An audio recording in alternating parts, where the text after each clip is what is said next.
So hello dear students, welcome to this session of ICT Virtual Classroom। ICT Virtual Classroom के इस session में आप सभी का स्वागत है। मेरा नाम है Rajesh Chamola, teacher physics ICT virtual classroom Dehradun से। और इस सेशन में हम लोग डिस्कस करने वाले हैं क्लास 11th की फिजिक्स को, यानी कक्षा 11 भौतिकी विज्ञान के आपके सब्जेक्ट को। अपने प्रीवियस क्लास में हम लोग वेक्टर्स के बारे में काफ़ी कुछ इंपॉर्टेंट बातों को डिस्कस कर चुके हैं। आज की क्लास में भी हम अपना डिस्कशन कंटिन्यू रखेंगे। आज जिस टॉपिक के ऊपर हमको बात करनी है वो है सदिशों का वियोजन, यानी रिजोल्यूशन ऑफ वेक्टर्स। तो हम इसको समझते हैं। आप लोग अपना ध्यान अपने अपने स्क्रीन पर बनाकर रखिए। हम चलते हैं स्मार्ट बोर्ड की स्क्रीन पर। सो हम देखते हैं resolution of vectors. Resolution of vectors में हम लोग समझते हैं कि किस प्रकार से एक सदिश को जो हम रिजोल्व कर सकते हैं। ठीक है, जैसे कि सपोज हमारे पास एक वेक्टर है, हमारे पास शर्त ये है कि दो नॉन जीरो वेक्टर्स होने चाहिए। टू कैसे वेक्टर्स होने चाहिए? नॉन जीरो वेक्टर्स, यानी कि ऐसे सदिश होने चाहिए जो कि शून्य सदिश ना हो। ठीक है, तो ऐसे सदिश हमारे पास होने चाहिए।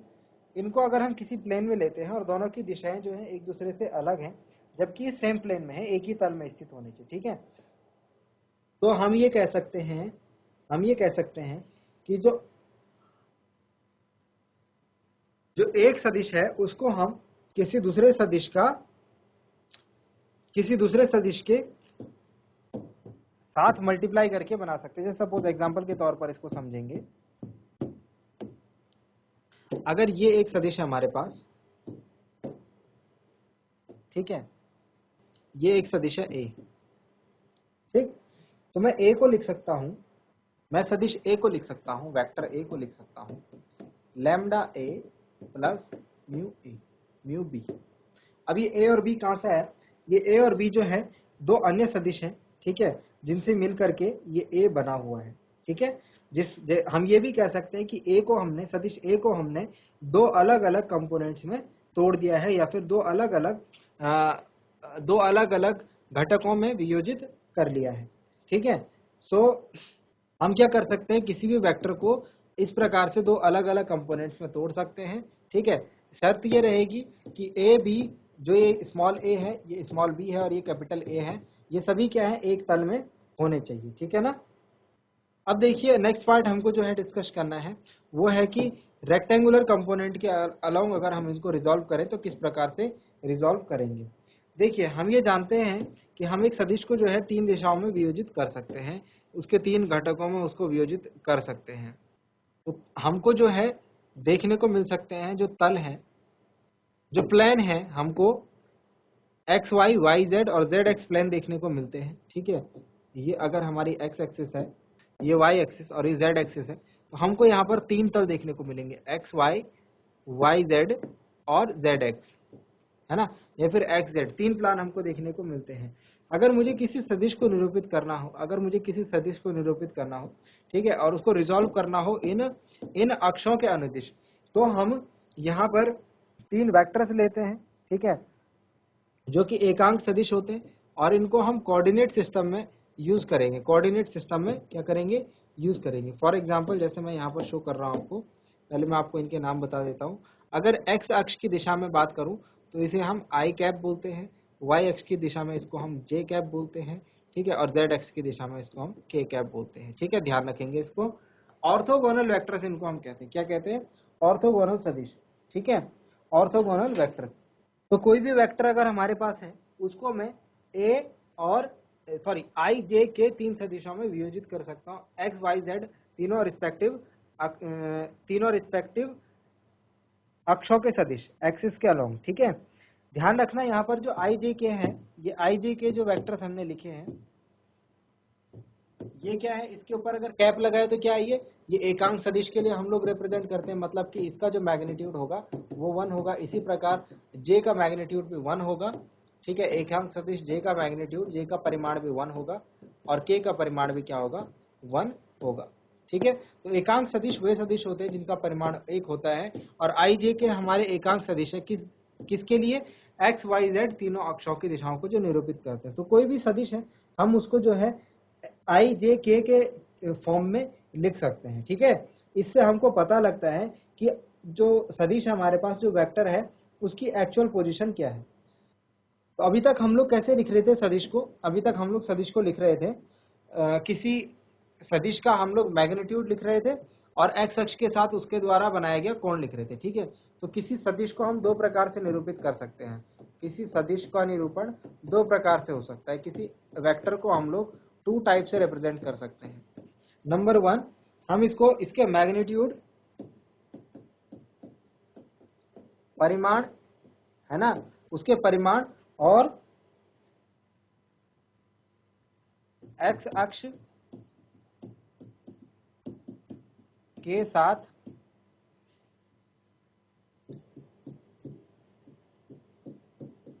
बनाए गए कोण थीटा से, पहले तो हम इसको ऐसे निरूपित कर सकते हैं जो कि हम अभी तक करते हुए आ रहे थे।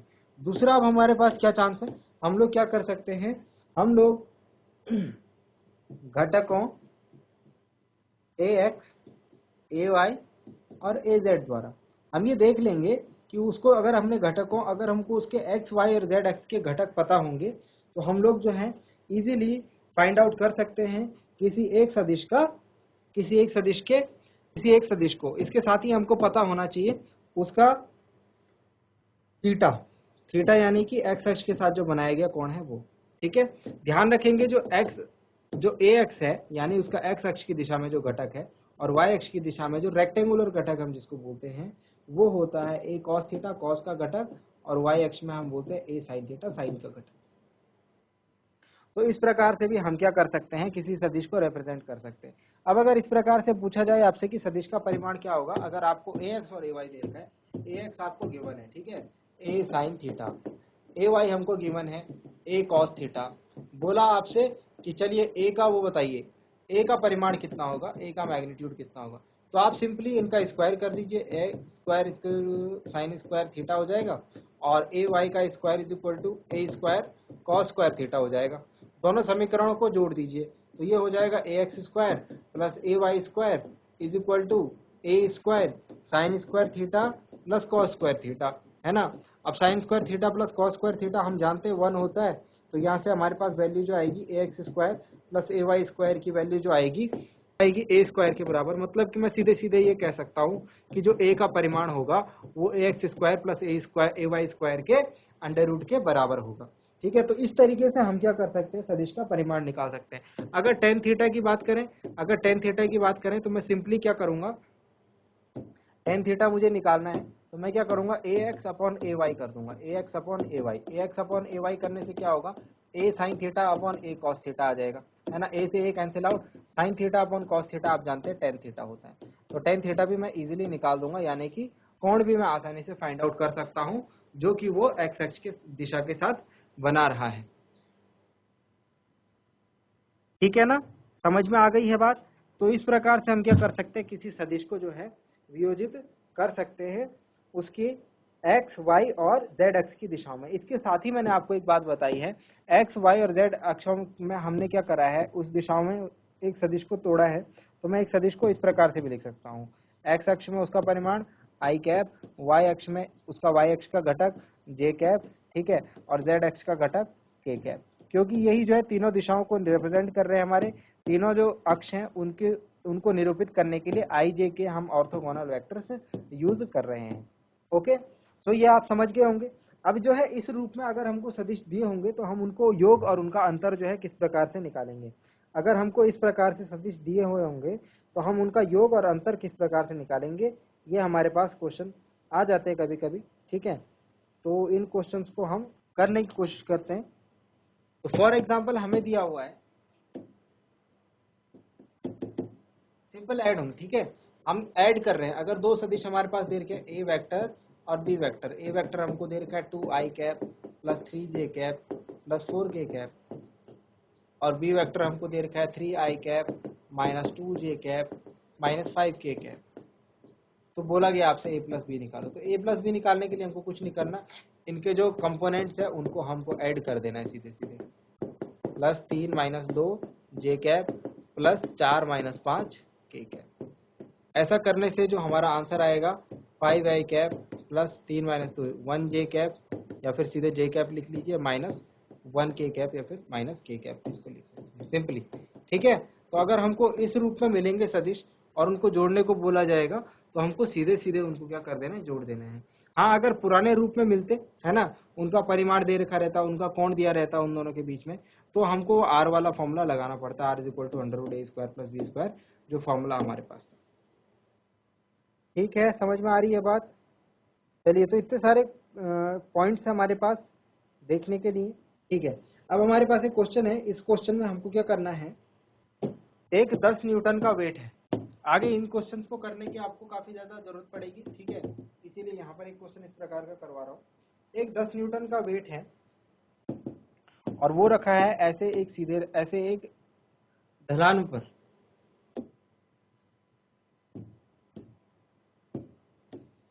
ऐसी एक ढलान है, उसके ऊपर ये रखा हुआ है वेट। ठीक है, तो वेट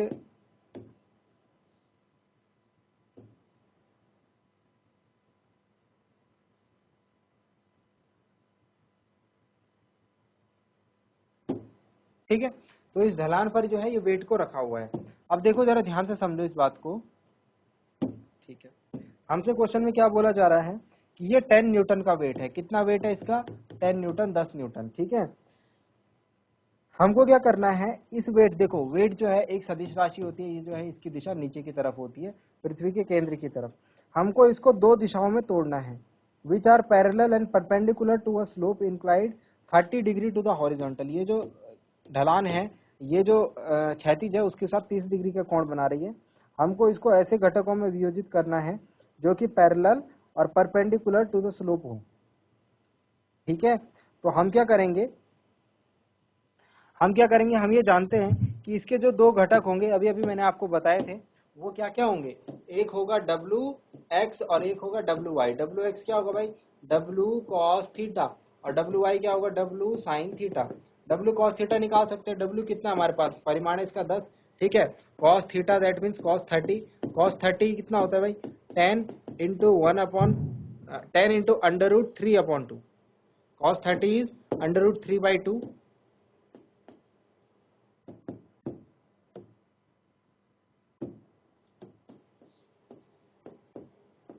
2 पंजे 10,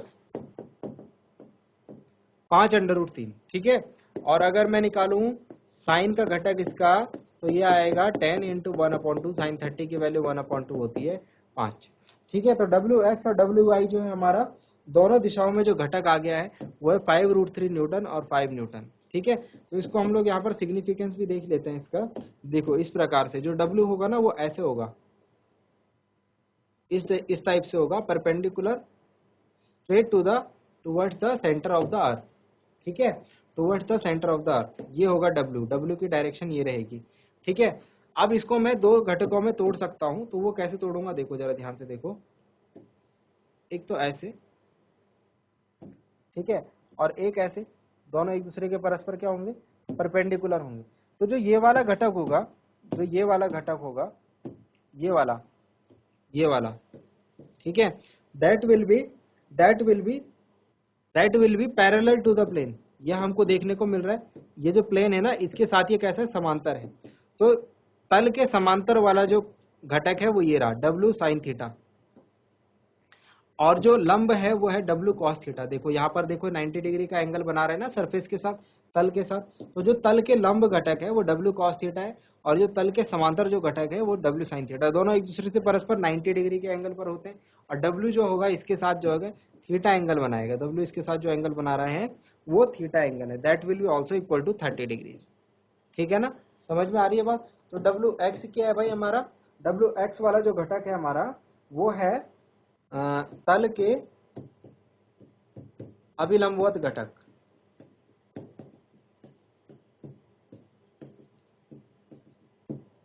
ठीक है, और WY जो है हमारा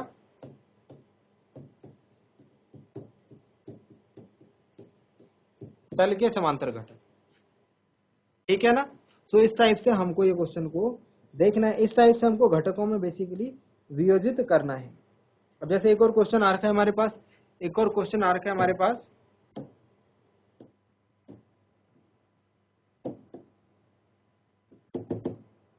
क्वेश्चन ये है, बल है 8 न्यूटन का, 8 न्यूटन का बल है। ठीक है, हमको इसको क्या करना है, इसको क्षैतिज और ऊर्ध्व रूप में हमको इसको तोड़ना है इसके घटकों में, जो कि क्षैतिज के साथ 45 डिग्री का कोण बनाता है। बिल्कुल ही आसान आसान, मतलब जो अभी तक आपने अगर बात समझी होगी तो आपको समझ में आ गया होगा। ये हमारा क्षैतिज है, ठीक है। इसके साथ ये कितने डिग्री का कोण बना रहा है भाई? इसके साथ ये बना रहा है 45 डिग्री का एंगल। देखो ऐसे। तो मुझे इसको इसके लंब और इसके ऊर्ध्व घटक में तोड़ना है। देखो, तो इसका जो लंब घटक होगा वो कैसा होगा? देखो, ये तो हो गया इसका हॉरिजॉन्टल कंपोनेंट, है ना, और ये हो गया इसका वर्टिकल कंपोनेंट, है ना। तो हमको इनकी वैल्यूज फाइंड आउट करनी है। ये हम जानते हैं, जो हॉरिजॉन्टल कंपोनेंट होगा वो, अगर ये बल है हमारा F, ठीक है, तो ये होगा F cos थीटा और ये होगा F sin थीटा। तो मैं इस तरीके से F को तोड़ सकता हूँ दो पार्ट्स में। अब हम जानते हैं कि अगर मुझे हॉरिजॉन्टल कंपोनेंट निकालना है, यानी कि Fx इज इक्वल टू क्या हो जाएगा? F cos theta. F is हमारे पास 8 न्यूटन का बल है, cos थीटा, थीटा यानी कि 45 डिग्री, ठीक है। cos 45 कितना होता है भाई? 1/√2, है ना, 1/√2। इसके अपॉन में कुछ नहीं है, 1 ले लेंगे। √2 से जो 8 है ना, 8 को मैं लिख सकता हूँ 4 गुणा √2 गुणा √2, है ना, ये लिखा जा सकता है 8 को। तो मैं इसको लिख सकता हूँ 4 गुणा √2 गुणा √2 बटे √2। तो √2 से √2 कट गया, मतलब कि 4 √2 आया है न्यूटन। हमारा क्षैतिज दिशा में जो बल होगा वो 4 √2 न्यूटन का होगा, ठीक है। और अगर मैं बात करूं Fy की, यानी कि ऊर्ध्व दिशा में, तो F sin theta is equal to 8 sin 45। और sin 45 भी कितना होता है भाई? 1 √2। यहाँ पर भी जो है सेम 4 √2 न्यूटन का बल मुझे दिखने वाला है। मतलब कि इसका कहने का मतलब ये है कि 4 √2 न्यूटन जो है इस डायरेक्शन में, और 4 √2 न्यूटन जो है इस डायरेक्शन में, यानी कि दोनों दिशाओं में जो है हमको बराबर बल जो है लगता हुआ देखने को मिलेगा। तो बल जो अल्टीमेटली काम करेगा, जो इसका रिजल्टेंट ठीक बीचों बीच काम करेगा, जो रिजल्टेंट जाएगा वो ठीक बीचों बीच जाएगा। अगर ये ज्यादा होता तो इस तरफ ज्यादा झुका होता, अगर ये वाला ज्यादा होता ना तो इस तरफ झुका रहता, अगर ये वाला ज्यादा होता तो ये इस तरफ झुका रहता। बात समझ में आई?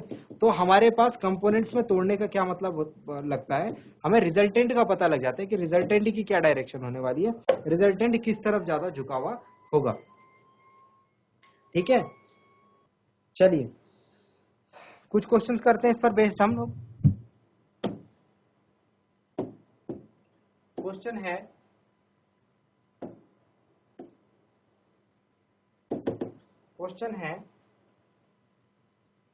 वेक्टर ए हमको गिवन है, ठीक है। Vector A is i cap plus j cap minus 2k cap,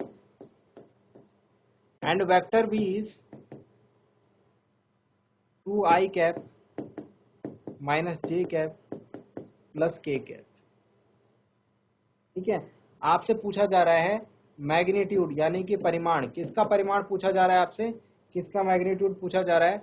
of 2a minus 3b, 2a minus 3b का मैग्नीट्यूड पूछा जा रहा है आपसे।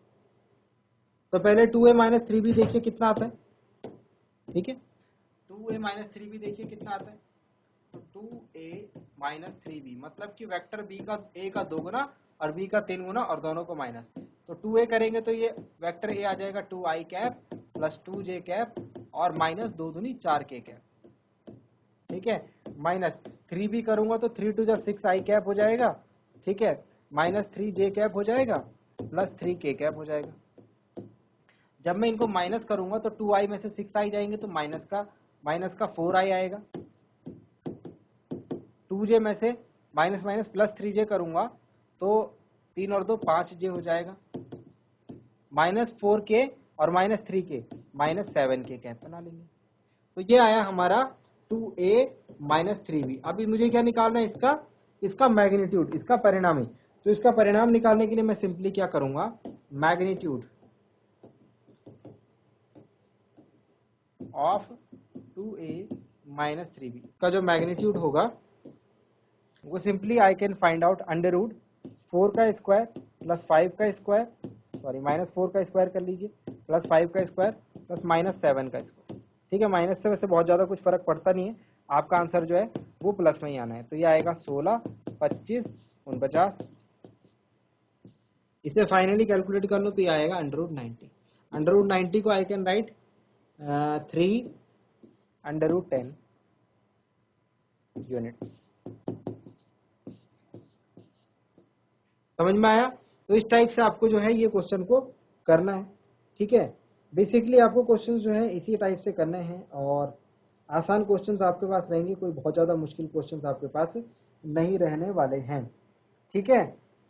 चलिए अब हम लोग नेक्स्ट बात करते हैं सदिश के गुणन की। सदिश के गुणन की, multiplication, product of vector.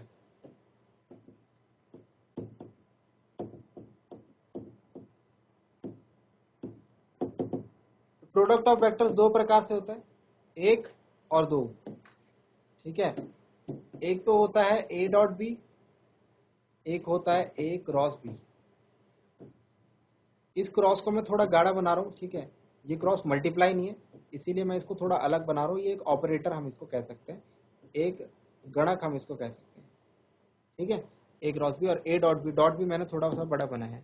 A dot B जो फॉर्मूला होता है वो होता है AB cos theta.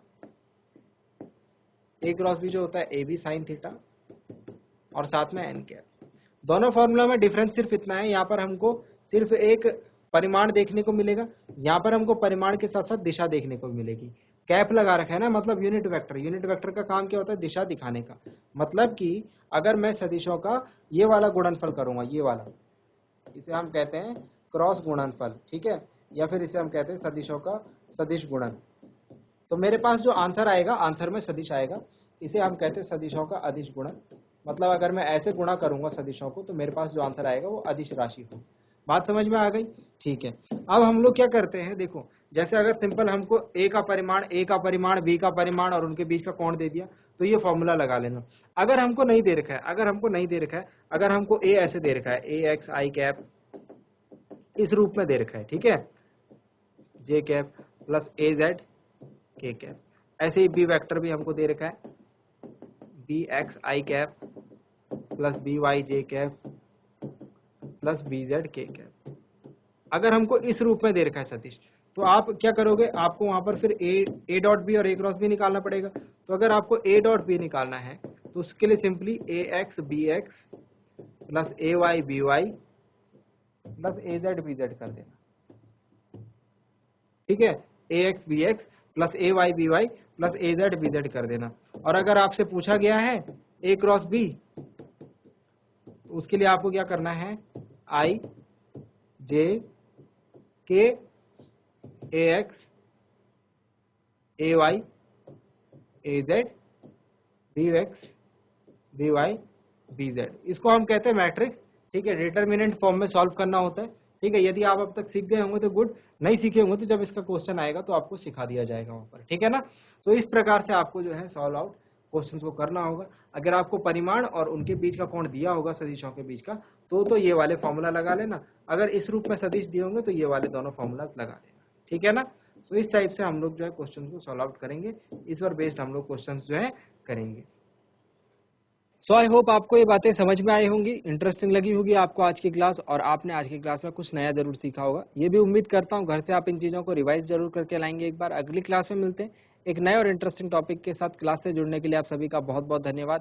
Thank you very much and have a nice day.